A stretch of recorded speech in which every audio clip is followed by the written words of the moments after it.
Welcome. Thank you to everyone joining us live for today's Lunch and Learn, unpacking the 2022-2023 term of the Supreme Court of the United States. And thanks to everyone watching the recording on YouTube. The timing for today's Lunch and Learn couldn't be better. It's almost like we planned it. Every June, lawyers, journalists, and advocates wait breathlessly for the Supreme Court to rule on the year's biggest cases. The 2022-2023 Supreme Court term could end up as one of the most dramatic terms in recent memory, for issues ranging from environmental law and clean water to voting rights and affirmative action. To help us better understand what is going on, we're joined for the third year in a row by James Romoser. This program is one of the highlights of the year for me, and I'm just delighted to be able to host it today. James is the legal editor for Politico and a former editor of SCOTUS blog. James studied journalism at Columbia University, thinking he wanted to pursue reporting before switching gears and attending Georgetown Law. Thank God he realized how much he missed journalism and returned to the fold to educate us all on the intersection of politics, power, and law. As you've probably figured out by now, I am not Kathleen Neal. My name is Will Sedlak, and I'm the political director at Maine Conservation Voters, Maine Conservation Alliance. Our organizations represent more than 13,000 members and supporters dedicated to protecting Maine's environment and our democracy. MCA does that through education, collaboration, and advocacy, and MCV by influencing public policy, holding politicians accountable, and winning elections. Since 2020, this weekly online Lunch and Learn series has helped us all advance all of these goals, creating a shared space to explore Maine's environmental and social history, policy priorities, climate action movement, and more, including the federal court system. A few notes before we dive into today's program. We will hear from our speaker first and tackle your questions in the Q&A session at the end. You do not have to wait, though. Please send your questions to me through the chat, Will Sedlak, as they occur to you. I'll compile all the questions, synthesize those with similar themes, and ask as many as possible following the presentation with the time that we have. I ask you, please do not message James directly. As lovely as he is, we want him to focus on the presentation and not the chat box.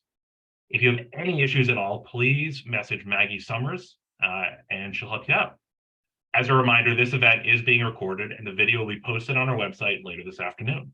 You can also find recordings of all of our previous Lunch and Learns on YouTube, where a number of playlists can help you focus in on particular topics. Thank you again for joining us, and James, I'm turning it over to you. Hey, thanks so much, Will. I really appreciate being here for the third year in a row. Like you said, it's always good to talk about the Supreme Court, and there's certainly a lot to talk about. So I'm going to share my screen real fast and pull up these slides. One moment.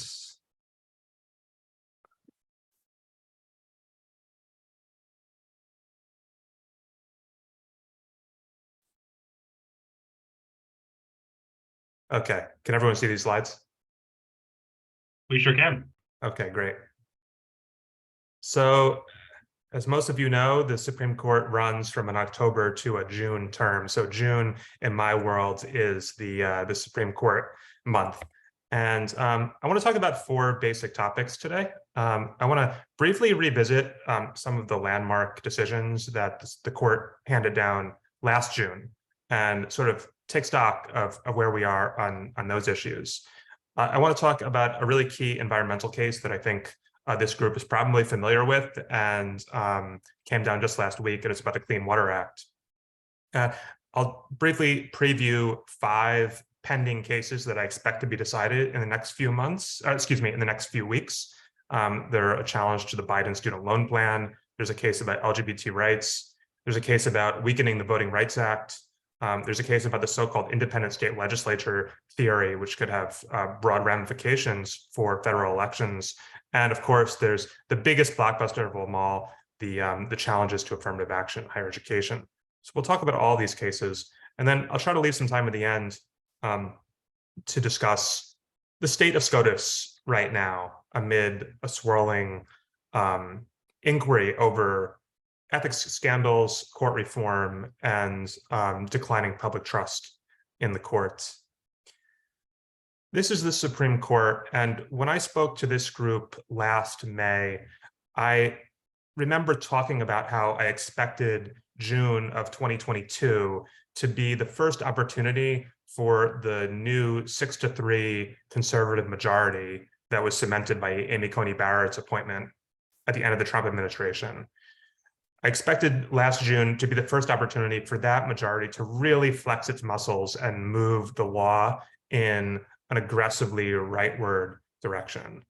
And I said that in May, and within the next few weeks, the Supreme Court overturned abortion rights and expanded gun rights in a very aggressive way, and handcuffed the administration's ability to combat climate change.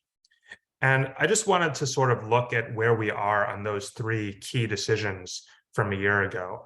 Of course, as you're all familiar, Dobbs overturned Roe versus Wade last June, paving the way for states to ban abortion. And as predicted and as expected, many red states did so. So you can see the map here. This is from the Kaiser Family Foundation. And all the states in red are states where abortion is now banned. What's interesting about the Dobbs decision is that the court suggested in its majority opinion that it expected to be sort of washing its hands of the whole abortion business. It sort of claimed that it was returning the issue of abortion to the elected branches, and abortion policy would no longer, or should no longer, the court said, be decided by the court system. And what we've learned from the past year is that is just wrong. There is more abortion litigation than ever coming up through the lower courts. There is a very major case right now challenging the FDA's approval of mifepristone, the key abortion pill, and the only means for many patients in these red states with bans to circumvent those bans and obtain abortions. That case challenging the FDA's approval of that pill has already come up to the Supreme Court on an emergency basis once, just a couple months ago. And I think it's likely that that case will return to the justices for a full hearing on the merits over the next year or two. Right now, it's pending at the Fifth Circuit. And so Dobbs, to put it bluntly, did not take the Supreme Court out of abortion policy in America, quite the opposite. The second blockbuster last term was in a case called Bruin, and that broadly expanded the Second Amendment right to carry guns in public. And in particular, what that case did, in an opinion by Clarence Thomas, is it created a new constitutional test for assessing gun control measures. Essentially, what Thomas said was that in order to justify a gun control law, the government has to show that there is a historical analog to that gun control restriction from the time that the Constitution, at the time that the Second Amendment was adopted. So essentially, the government has to point to like an 18th century analog to justify a modern day gun control restriction. If it can't point to that analog, then what the Supreme Court has said is the gun control law is unconstitutional. And what we've seen over the last year since the court handed down Bruin is a tidal wave of challenges to all sorts of gun control measures. These are things like laws prohibiting gun ownership by people with felony convictions, laws prohibiting the removal of a gun's serial number, laws preventing people from having guns if they're under domestic violence restraining orders. All of those measures and more had long been thought to be essentially unassailable. They are now being assailed. They're now being tested and questioned, and in some cases struck down by lower courts due to the Bruin decision from a year ago. And so watch this space and expect much more litigation on that front as well. And of course, you're all, I'm sure, familiar with the blockbuster decision in West Virginia versus EPA last term, which really hampered the ability of the EPA to use the Clean Air Act to combat climate change.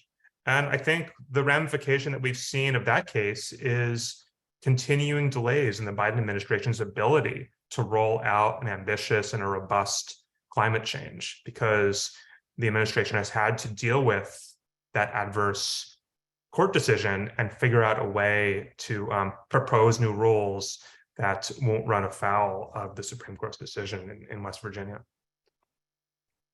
So that's where we stand from the decisions a year ago. I'm now going to talk a little bit about one case that's already been decided this term, and then what the other cases that are sort of upcoming.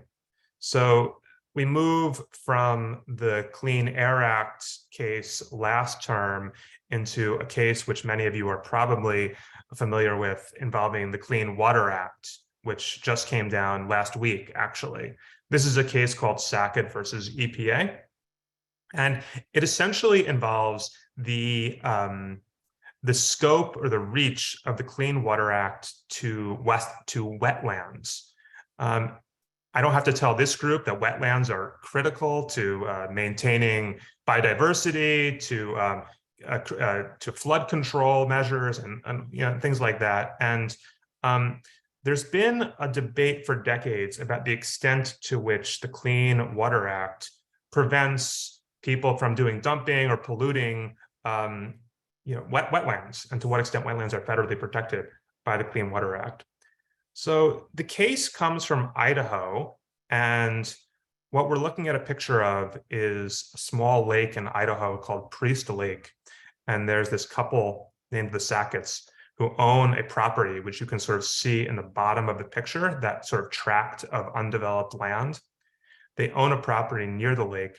They wanted to build a house on the property, but the EPA intervened and said they couldn't build on the property because the property was located on a federally protected wetland covered by the Clean Water Act. A key issue in the case, a key fact in the case, is that the property itself does not directly abut the lake. So you can sort of see there's like an actual road separating the property from the lake. And what the EPA said is that even though it doesn't directly run up against the lake, it's all part of the same ecology. And the wetland on the Sackett's property is sort of inextricably linked with the surrounding lake and the surrounding waters, the surrounding water system. And so therefore it falls under the protections of the Clean Water Act. And the Sacketts challenged that interpretation. And they said their property should not be covered by the Clean Water Act. And so what the Supreme Court decided, just breaking news just last week, as you all probably saw, was to rule in favor of the Sacketts and to drastically restrict the scope of the Clean Water Act over wetlands.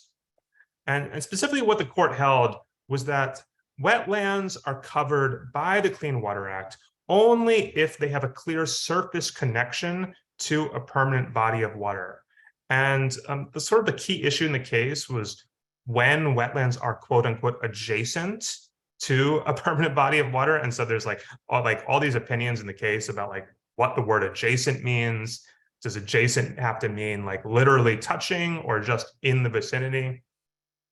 But the upshot is that the court significantly narrowed the scope of the Clean Water Act over wetlands. And many experts have said that the holding in this case will essentially leave more than half of the nation's wetlands uncovered by the Clean Water Act's protections. And so, as we saw last year with the narrowing of the Clean Air Act, we are now seeing the current Supreme Court narrowing the Clean Water Act.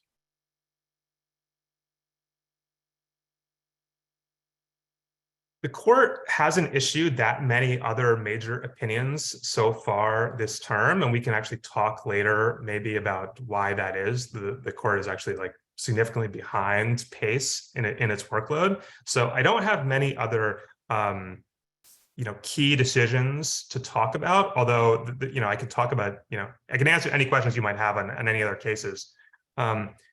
But there are 5 particular cases that haven't been decided that are coming in the next few weeks that I wanted to highlight. And the first sort of pair of cases is the challenges to Biden's student loan relief plan. Here you see Biden and his Secretary of Education announcing a massive student loan relief plan last year, which of course seeks to cancel up to $20,000 in student debt for eligible borrowers. Well, red states and conservative opponents really don't like that plan.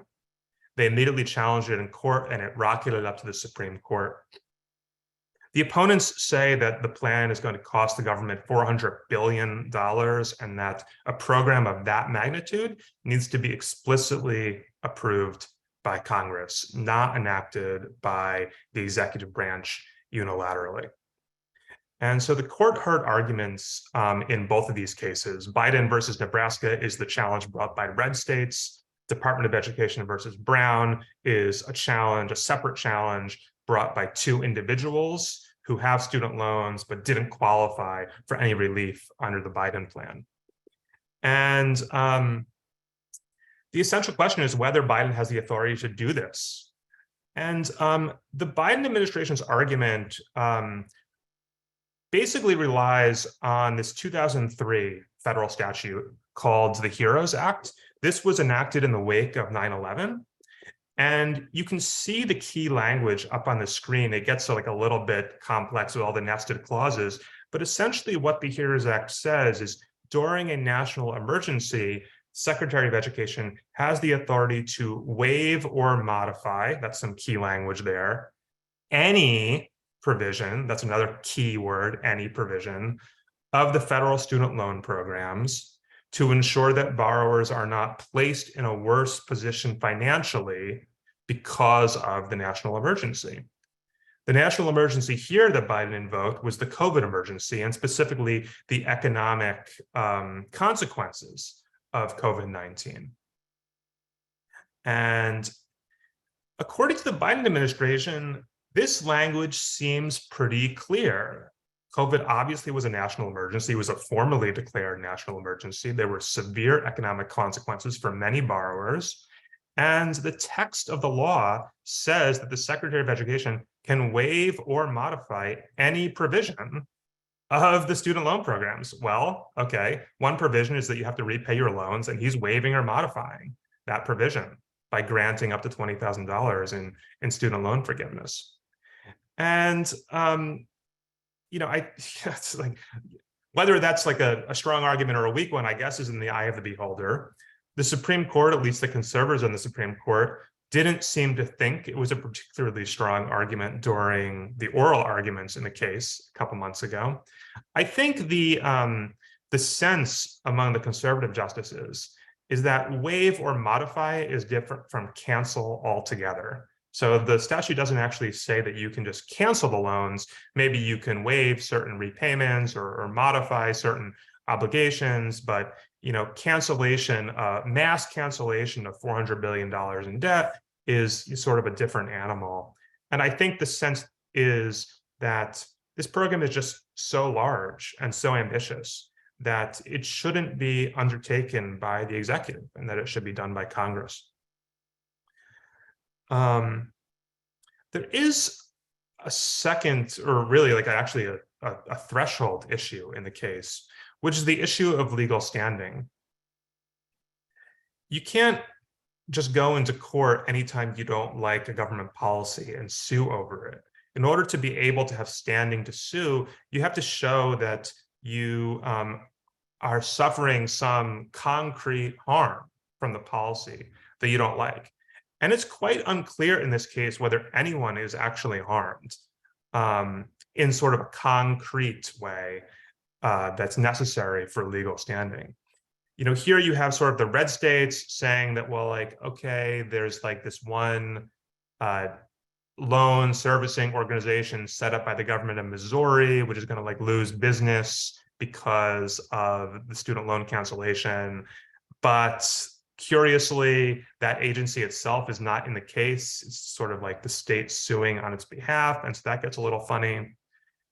The borrowers say, the individual borrowers who are challenging the plan say that they're being injured because they didn't qualify for the loans, but it's not really quite clear how any of the relief that they're seeking would ameliorate that injury, because what they're asking for is for the court to strike down the plan altogether. So they're no better off if they win. And so legal standing is going to be a really important threshold issue for the court. And it's very possible that the justices might simply find that regardless of the sort of legal substance, they can't decide the merits of the case because none of the challengers actually have standing. If the court does find a way to get around the standing issue and finds that any of the challengers do have standing, I think that the Biden plan is in big trouble based on what I heard from oral arguments. The second case I want to talk about, the second pending case I want to talk about, is a case that sort of pits religious rights and free speech rights against non-discrimination protections for LGBT individuals. And this case, called 303 Creative, it's sort of a sequel to a case that maybe you remember from about 5 years ago called Masterpiece Cake Shop. That case involved a baker who didn't want to sell a cake for a same-sex wedding. The case came up to the Supreme Court, but the court basically punted on the fundamental legal issue in that case. And so now that fundamental issue is back before the court in sort of a similar fact pattern, except unlike last time when we had a baker and a wedding cake, we now have a website designer you can see there on the screen named Lori Smith, who says that she wants to design wedding websites as part of her web design business. But due to her conservative Christian beliefs, she does not want to design websites for same-sex weddings. She only wants to serve opposite-sex couples. So the problem for Smith is that Colorado has a non-discrimination provision, has a non-discrimination law that says that businesses that are open to the public can't discriminate on the basis of sexual orientation. And what Smith claims is that applying that non-discrimination law to her would violate her First Amendment free speech rights, because she says that doing her web design business is the exercise of her free speech, and the government shouldn't compel her to design any particular type of website if she doesn't want to. The court heard our argument in December, and sort of as expected, the conservative majority seemed quite sympathetic to Smith's claim here. I think the problem in this case is that if you allow a website designer, in this case, to have an exemption from the state non-discrimination law, you kind of open the door to all sorts of other exemptions from anti-discrimination protections, including protections that bar businesses from discriminating on the basis of race. And I don't think even the most hardcore conservatives on the Supreme Court are interested in saying that businesses have a First Amendment right to refuse to serve people on the basis of race. I think even that would be a bridge too far for this court. And so I think it's going to be a challenge for the court to write an opinion in favor of the website designer here, but sort of not like somehow avoid like a plunge into just allowing racial discrimination by businesses. I want to make one other side note about this case, which it's sort of a what some might call a fake case. This is what Mark Joseph Stern for Slate has written about in recent days. The reason he says it's a fake case, and I think he's kind of right, is that no one has ever asked Lori Smith to design a same-sex wedding website. It's really unclear whether anyone ever will ask her to design a same-sex wedding website. So she has sort of brought this anticipatory lawsuit saying that she needs a ruling in advance granting her an exemption from Colorado's non-discrimination law, because she doesn't want to have to fear potential punishment if she ever has to refuse a same-sex couple who comes to her asking for a wedding website design. But that's generally not how the law works. Usually you need like a concrete controversy, a concrete conflict. And here we don't have that. It's sort of a case that, was in some ways like ginned up by conservative activists who are seeking to expand protections for conservative religious beliefs. So we'll see how the court handles these issues. Again, I expect a decision in the next few weeks, and it's going to be coming down during Pride Month, and I think there'll be a lot of discussion about this case. Let's now move to the issue of voting rights, and specifically the Voting Rights Act, the landmark 1960s legislation that sought to protect voting rights for minorities. This case is called Allen versus Milligan, and it's basically the latest effort to weaken Voting Rights Act protections.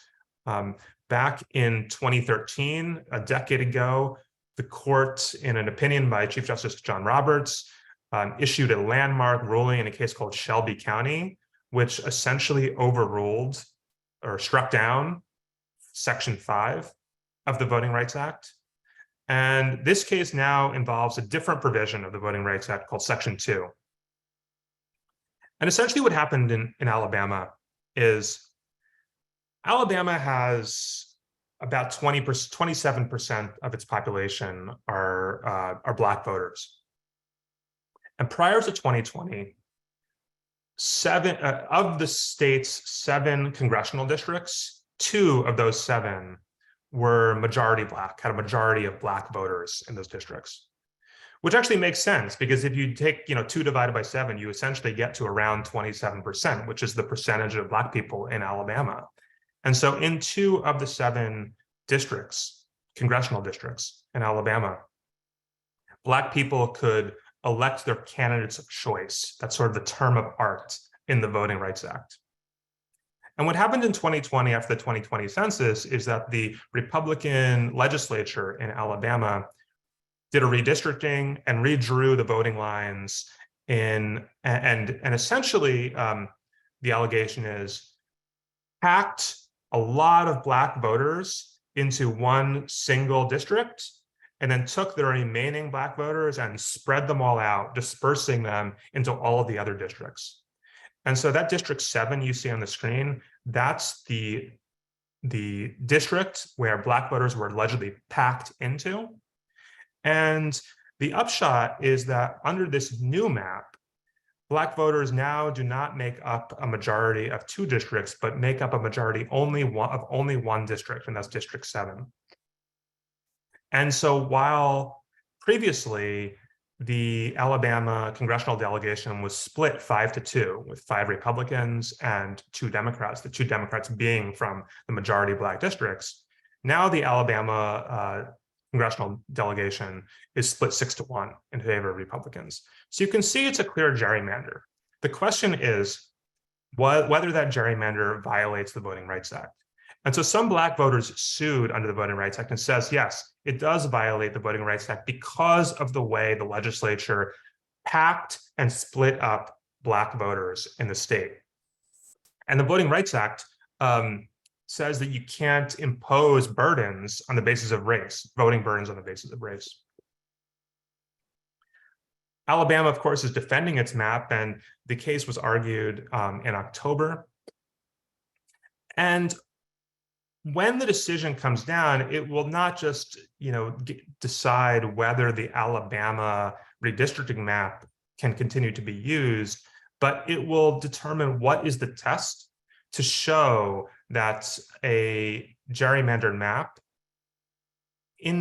inappropriately took race into account so much that it violates the Voting Rights Act. And I think it's safe to say that the Supreme Court is probably going to weaken the Voting Rights Act and how it applies to racial gerrymanders. How the court is going to do that is a little bit unclear. I think that at oral argument, you heard some of the conservative justices searching for a way to decide the case somewhat narrowly. On the other hand, the Chief, John Roberts, who wrote that Shelby County decision, is pretty firmly opposed to statutes that sort of, in his view, look at voters based on race. And I think he would prefer for the Supreme Court to sort of wash its hands of this whole project and sort of get out of determining whether a gerrymander with political implications and racial implications, violates federal law. And so I think it's gonna be interesting to see sort of who writes the opinion. I think there's a strong possibility it will be Roberts writing the opinion, and how broadly or narrowly the court chooses to go. There's another important voting case, which you may have heard of. It's called Moore versus Harper. This comes to us out of North Carolina, and it involves a controversial legal theory known as the independent state legislature theory. And I'm not going to get into like all the procedural details because it's a little bit complicated, but what you basically need to know is that this case originated as a fight between the North Carolina state legislature, which is controlled by Republicans, and the North Carolina Supreme Court, which is controlled or was controlled by Democrats until this year. We'll come back to that. So on the left, you can sort of see the North Carolina State Legislature building, and on the right, you see the North Carolina Supreme Court building. And what happened in the case is that, again, we have an issue of gerrymandering and redistricting after the 2020 census. And so the Republican legislature in North Carolina drew a congressional map that heavily favored Republicans. Democrats didn't like it. Democratic voters sued. And this time, the Democratic voters, they didn't sue under the Voting Rights Act. They weren't necessarily claiming it was a racial gerrymander. And they didn't sue under the US Constitution because they were claiming that it was an illegal partisan gerrymander. And the US Supreme Court has already said that the federal Constitution does not prohibit purely partisan gerrymanders. So what the Democratic voters in North Carolina did is they sued under the state constitution, the North Carolina Constitution, which has a different clause about free elections. And they said this gerrymander violates the state constitution's provision protecting free elections. Okay, so who enforces the North Carolina Constitution? That would be the North Carolina courts and the North Carolina Supreme Court. So the case went up to the North Carolina Supreme Court, which, as I mentioned, had been controlled by Democrats. And what happened in the case is that the North Carolina Supreme Court agreed with the voters and struck down the map and said that the Republican-drawn map violated the state constitution. That's not where the case ended, because what the Republican legislature said is, hold up, regardless of what our state constitution says, the US Constitution is supreme. The US Constitution supersedes any state constitution, and the US Constitution contains this funny little phrase, which is on your screen now, that seems to give state legislatures total power, near total power, vast power, it's unclear, to set the rules for voting in federal elections. And so what the North Carolina legislature is saying is that under this provision of the federal constitution, legislatures, state legislatures, have the sole inherent authority to make voting rules, to draw voting maps, to do redistricting without any supervision from state courts. So you can see here in the constitutional provision, the Constitution itself says that Congress can supervise state legislatures' enactments about voting rules, but it doesn't say anything about state courts. And so this is what's known as the independent state legislature theory. The theory is that state legislatures need to be independent, have independent authority and power to do redistricting and make all kinds of voting laws without any oversight or supervision from state courts. It seems like a compelling theory based on the pure text of the Constitution, and I think that's why the theory could be compelling to some very textualist members of the current US Supreme Court.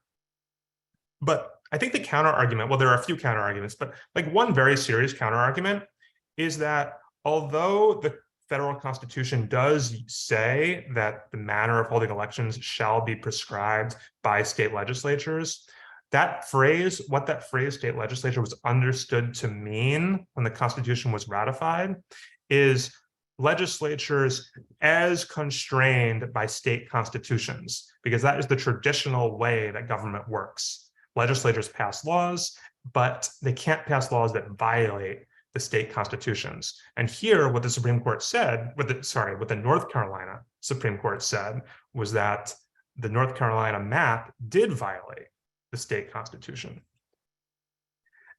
So the US Supreme Court is going to sort all this out, or at least might sort all of this out, and decide whether to adopt this controversial independent state legislature theory.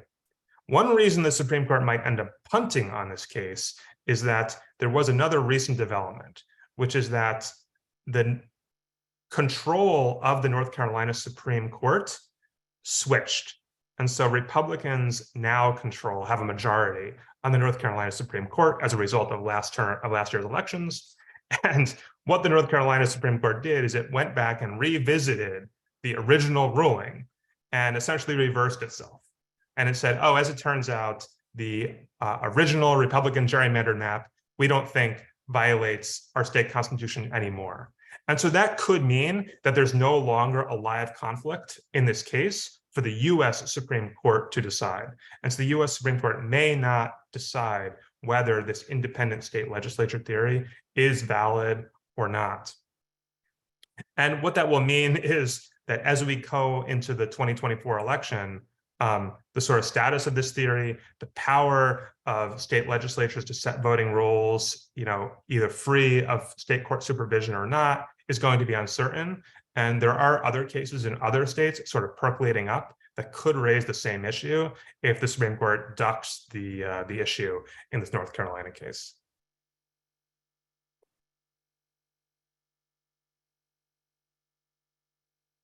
I know that was like a little confusing, and so I'm happy to answer questions at the end, but I hope that kind of made sense. There's a lot of different Supreme Courts and provisions involved in that case. And finally, before we move to the final portion of the presentation, I'll just say a few words about the biggest cases on the Supreme Court's docket, which are about affirmative action. And there are actually two cases here. One comes from the University of North Carolina, and the other comes from Harvard. And in both cases, a group that calls itself the Students for Fair Admissions is challenging those universities' use of race-conscious admissions policies. And essentially, they argue that the admissions policies at these universities discriminate against both white and Asian American students by providing advantages to Black and Hispanic and Native American students. The reason that there are two cases is they involve two separate legal provisions. So the case involving UNC is brought under the 14th Amendment, and the case involving Harvard is brought under Title VI of the Civil Rights Act. So what the 14th Amendment says, of course, is that states must provide the equal protection of the laws, which essentially has been interpreted to bar states from discriminating on the basis of race. UNC, because it's a public university, is considered an arm of the state. The 14th Amendment applies to UNC, and what the challengers are saying is that affirmative action is a form of racial discrimination against white and Asian students, and therefore violates the Equal Protection Clause of the 14th Amendment. Now, but what about Harvard? Because Harvard's a private university, and so the 14th Amendment does not apply to Harvard in any way. And so the challengers in the Harvard case are suing under Title VI of the Civil Rights Act, a federal law that essentially says programs receiving federal funds, that includes universities, and Harvard does receive federal funds, through, for example, student loan programs, can't exclude people on the basis of race. And so what the challengers are saying is that the Harvard affirmative action policy violates not the 14th Amendment, but Title VI of the Civil Rights Act. Now, as it happens, the Supreme Court has said that the test, the legal test for the 14th Amendment and Title VI is essentially the same. And so like the distinction isn't really that important, but I just did want to flag it because it's conceivable that if the court wants to try to draw like a narrow decision here, it could make some kind of distinction between public and private universities. But I think the most likely outcome is that the court is going to issue a broad pronouncement about the legality of affirmative action. And that pronouncement is going to apply to all universities in the country, both public and private. And what we heard in over 5 hours of oral arguments back in the fall is deep, deep skepticism from the conservatives on the bench about affirmative action policies, about race-conscious policies at all. And I think that the conservatives are poised to overrule a couple of key precedents, mainly a 2003 case called Grutter, and likely overturn affirmative action, which would really upend higher education and could have ripple effects beyond higher education as well. These other types of race-conscious policies, like affirmative action programs in employment, like preferences for minority contracting in businesses, and all kinds of other areas, could be implicated by this case. And it will depend on exactly how the Supreme Court writes the opinion about what the ramifications will be. But this is obviously going to be a big one. I'm a little bit over schedule here, so I'll throw it to questions in just like literally 60 seconds. I did want to just end though by noting that all of these major decisions are coming at a time of great turmoil for the Supreme Court. ProPublica has done a series of really exceptional stories looking at the ethical scandals surrounding Clarence Thomas, specifically his cozy relationship with a billionaire Republican donor named Harlan Crow. And despite calls from reformers for the Supreme Court to adopt a code of conduct or a code of ethics, the Supreme Court does not have any binding ethics code, and it has consistently declined to adopt one. And so in the last few months, we have seen some efforts by the Senate Judiciary Committee to try to exercise some oversight authority on these ethics issues. But I think that so far the efforts from Congress have been fairly tepid.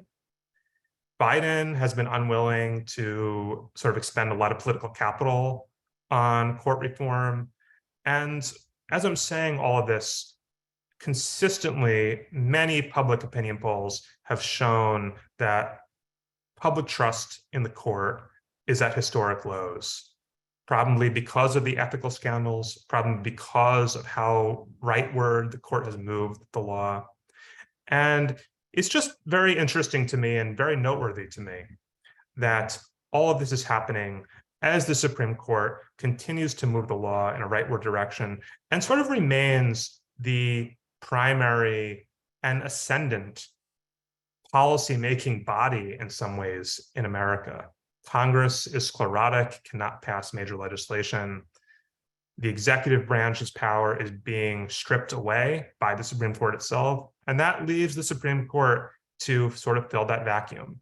And for better or worse, the court is increasingly the body that is making the biggest policy and political judgments in American life right now. So with that, I'll end it there. Happy to take any questions. James, thank you so much. It is always a pleasure. I think let's start with the ethics, and I think that's a good place to start as any.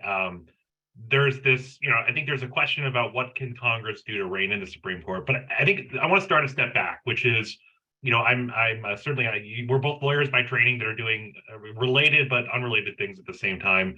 And I'm wondering for, just for the audience's sake, what does a code of ethics look like for state Supreme Court judges, but what does it look like for district court judges and appeal court judges? I mean, I know people that have clerked, they certainly can't, friends that have clerked can't speak out take a kind of a vow of silence for a period of time, knowing judges in my life, that have real sense of ethics. Why is this not going all the way to the top? Yeah, so there is an extremely robust ethical code, a judicial code of conduct for all lower court federal judges, and it's many pages long. It's very detailed. I think some reformers would say it doesn't go far enough, but it is quite detailed and contains a lot of provisions and guidelines and requirements for what sorts of gifts judges can receive. All kinds of ethical guidelines. And there have been calls for the Supreme Court itself to adopt that exact code. Like, it exists, it's in writing, you can find it on the web. Like, I've read it. And the Supreme Court has said that it sort of uses the code as sort of an advisory, as an advisory mechanism, but it's not binding on the Supreme Court. The problem is that if it were to be binding, the question becomes, well, okay, who's going to enforce it, right? There's no court higher than the Supreme Court that can enforce binding ethics rules.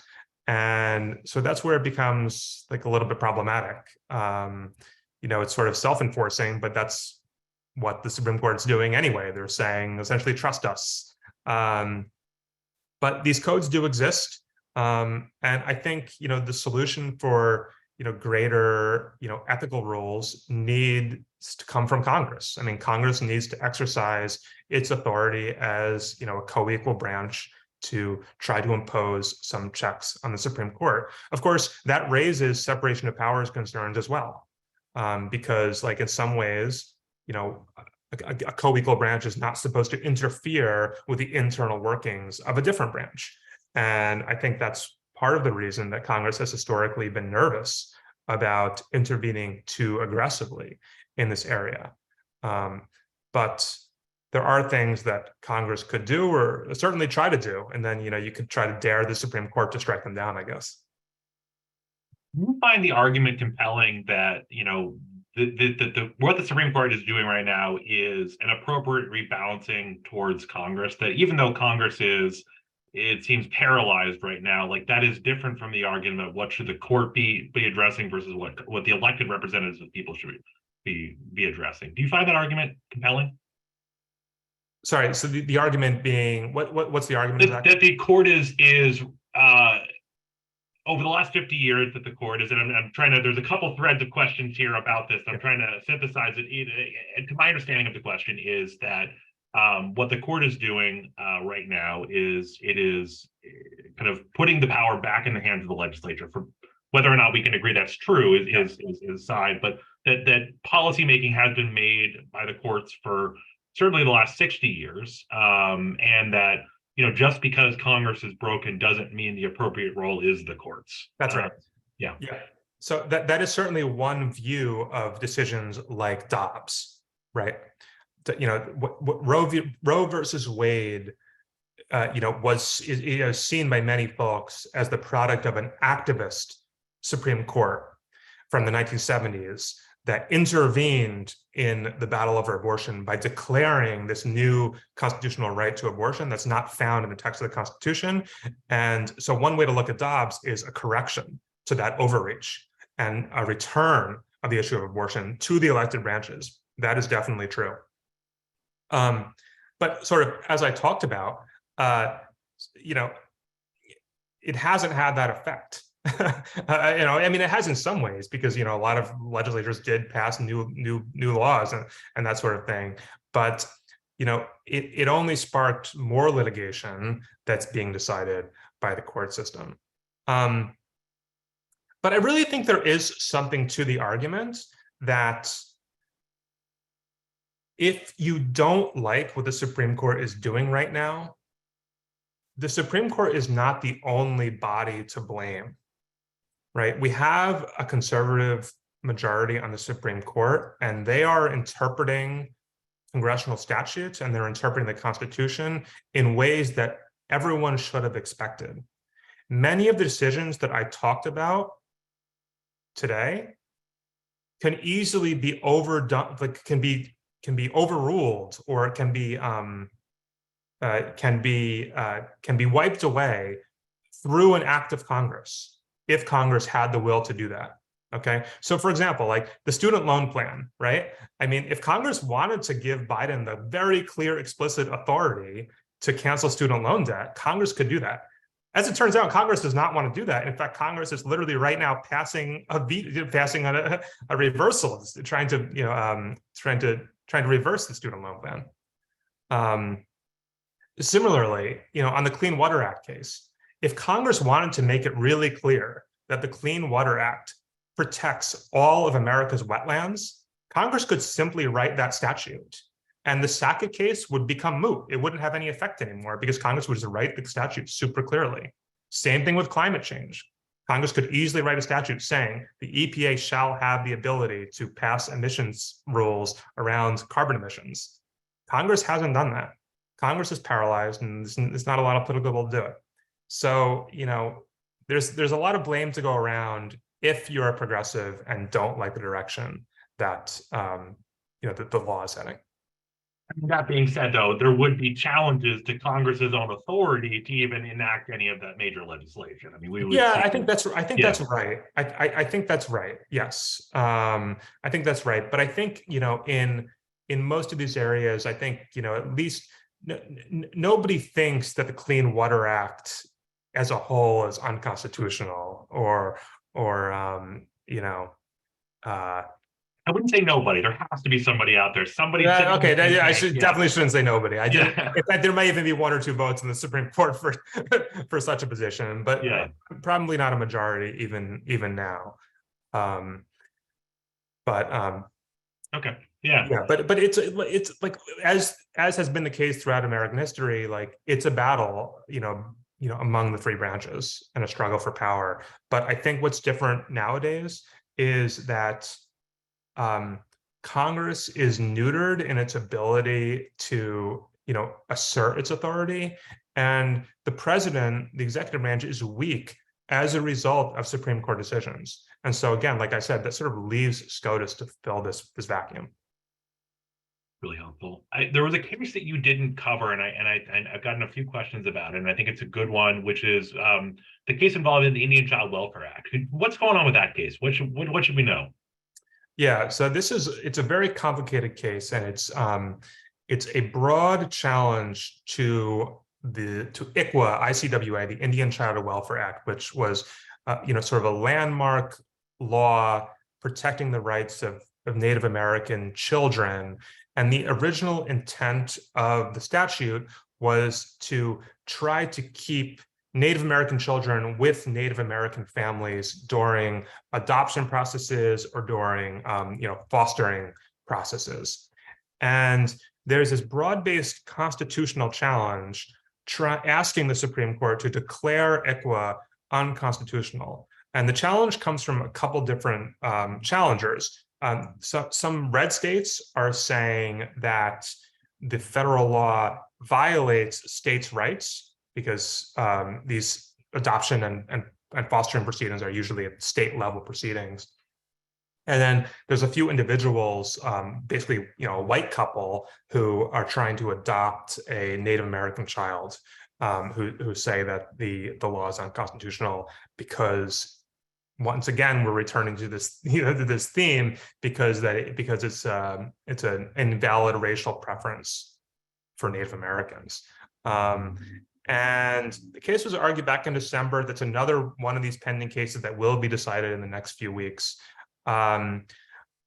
Because, again, there is this racial element, and it has been argued through the lens of an inappropriate sort of thumb on the scale on the basis of race, the conservatives are going to be very sympathetic to the challengers. On the other hand, at the oral arguments, there did seem to be some justices did seem to be looking for a way to kind of issue a narrow ruling without just declaring the entirety of the law unconstitutional, which would be a pretty drastic measure and remedy. And so it's hard to predict how it will come out. I think the challengers will win. The question is whether they'll win broadly or narrowly. That's really helpful. Thank you, James. We got 5 minutes left, and there's a piece of your work that I just want to dive into, which is you report on legal issues, federal legal issues, the court system broadly. What does that reporting look like? What does it mean for you to do your job? How does that look? Yeah.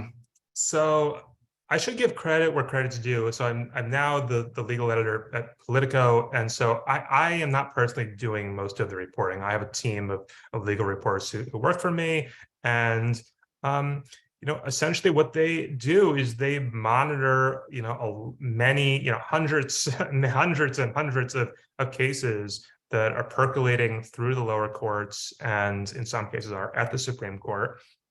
And so they're sort of monitoring the dockets for filings. They're attending oral arguments. They're speaking with lawyers on an everyday basis for like new legal developments. And they're trying to look for broad themes about what's happening in American law, and what are the trends? Who are the groups bringing the impact litigation? And they're also increasingly covering the Supreme Court as a political body, not purely as a legal body. And to sort of like promote Politico a little bit, I mean, I think that what happened last May when Politico got what I consider to be essentially the scoop of the century, and published a leaked draft of the decision overturning Roe versus Wade, a story, by the way, which I had zero involvement with. I wasn't even at Politico at the time.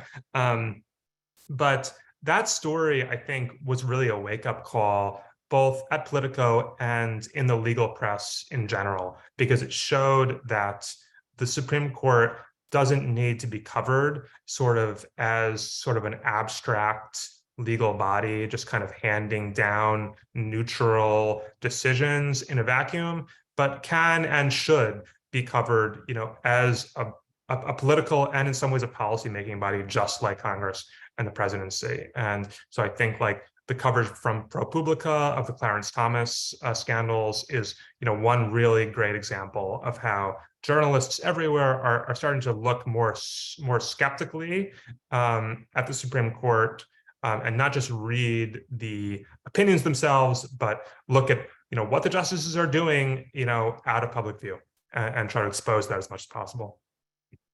I suppose the next question I was going to ask you, which was, I know Dahlia Lithwick posted a piece in Slate maybe last week about what does it mean to report on the Supreme Court and courts more broadly. I think that gets at what should we be. My final question with our last 2 minutes is, we hope to see you again beginning of next June.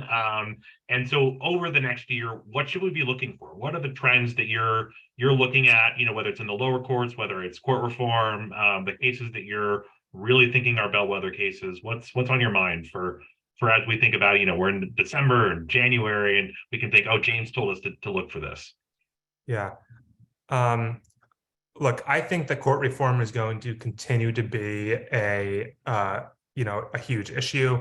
And I think the public trust in the court is going to continue to be a huge issue. And as we move into 2024 and the election cycle, I am personally curious to see to what extent the Supreme Court and court reform will be issues that get talked about in the presidential race, and whether like Democrats will really try to run on Supreme Court ethics reforms or not. I think that's definitely something to look for over the next year. And then sort of like I sort of flagged at the beginning of this presentation, it's just like the same issues are going to keep coming up: guns, abortion, race, the environment. Like these issues will keep percolating. There are other cases coming up through the lower courts that are going to be at the Supreme Court next term, some of which are inspired by the decisions we've been talking about today. And, just like, I guess, stay tuned. James, thank you so much. And thank you to everybody that joined us today. I know it's a beautiful day here in Maine, and we got some rain to get rid of the smoke from the really tragic wildfires up in Canada. So I hope people can get out this weekend when the rain stops. But James, thank you again. And we'll see you next year. And if you aren't already signed up for our email list, please do sign up, because courts and the impact of courts on the environment and climate change is something that we are working really closely on here at Maine Conservation Voters. So thank you again, and have a wonderful weekend, everyone. Thanks all.